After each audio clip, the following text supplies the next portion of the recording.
आनंद मठ। आनंद मठ, आओ ऋषियों की अनमोल धरोहर को संजोएं।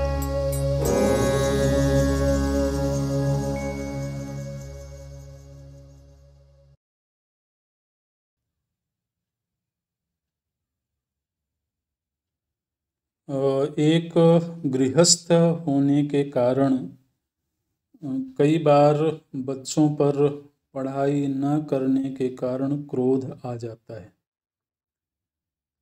क्या इस तरह का क्रोध भी आध्यात्मिक वृद्धि में बाधक है?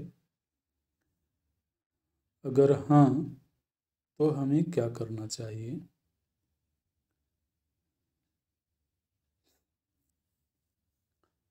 देखिए जी, प्रभु जी ने तो गीता जी में स्पष्ट रूप से ये बात कही है कि पतन के 3 द्वार हैं, काम, क्रोध और लोभ, है ना। तो प्रभु जी ने क्रोध में कोई विभाग नहीं किया है कि किसके प्रति क्रोध।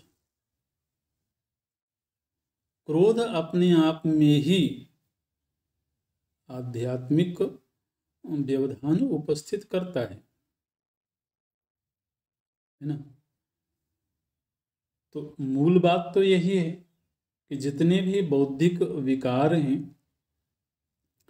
वो विकार आध्यात्मिक उन्नति में रुकावट तो पैदा करेंगे। आध्यात्मिक प्रगति में रुकावट पैदा करने का मतलब क्या है? वो कोई भी भावना जो हमको हम में न रहने दे।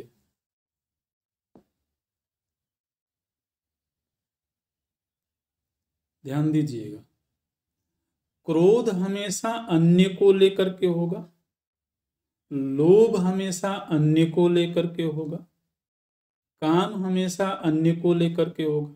इन सभी का कोई ना कोई ऑब्जेक्ट होता है ना कोई विषय होता है।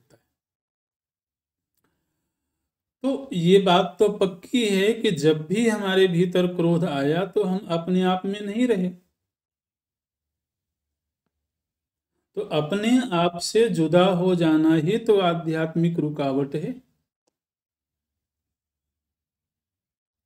कोई काम्य वस्तु है, उसने हमारी चित्त को अपनी ओर खींच लिया, तो अब हम अपने आप में नहीं रहे। तो बौद्धिक विकार, हर वो विकार जो हमको हमसे जुदा कर दे, वो आध्यात्मिक व्यवधान है, आध्यात्मिक रुकावट है।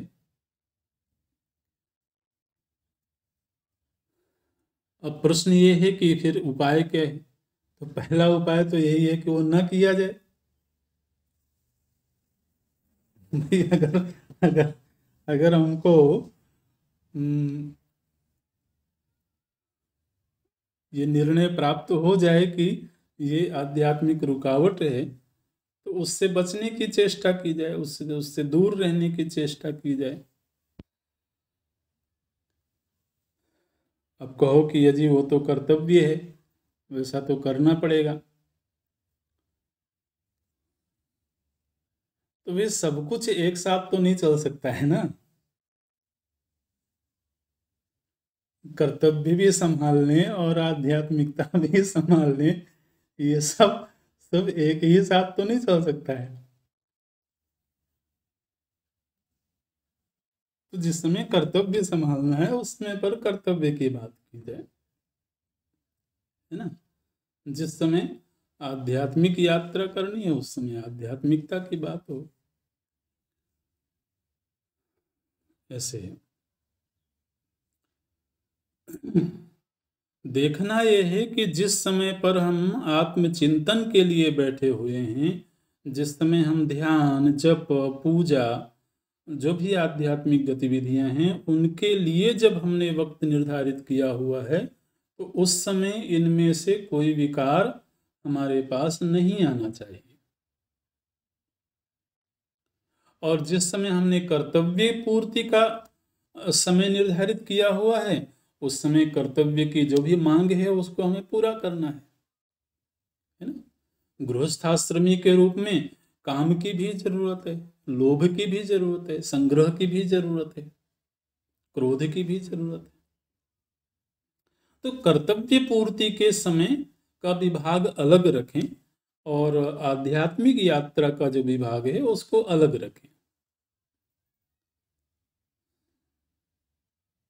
जैसे आप जिस समय पर ऑफिस का काम कर रहे होते हैं उस समय आप ऑफिस के लिए होते हैं, उस समय फिर आप परिवार को बीच में नहीं लाते हैं। और इसी तरह से जब आप परिवार के लिए वक्त निर्धारित करते हैं उस समय ऑफिस को बीच में नहीं लाना चाहिए।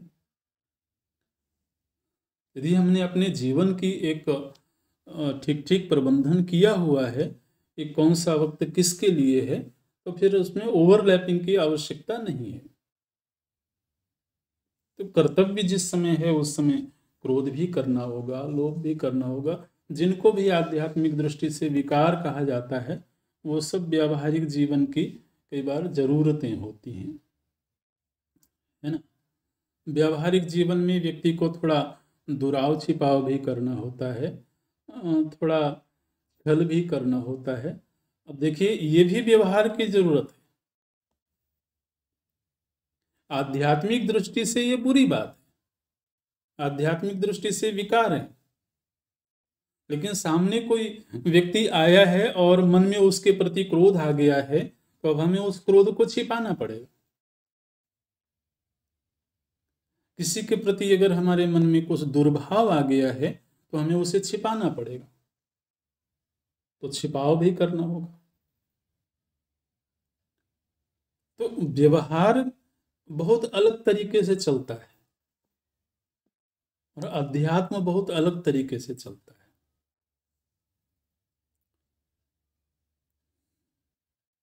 तो दोनों का मिश्रण करना ठीक नहीं है।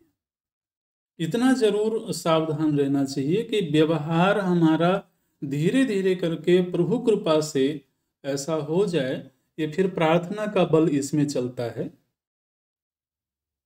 कि जीवन में कोई ऐसा व्यक्ति ही ना हो जिसके प्रति क्रोध करना पड़े,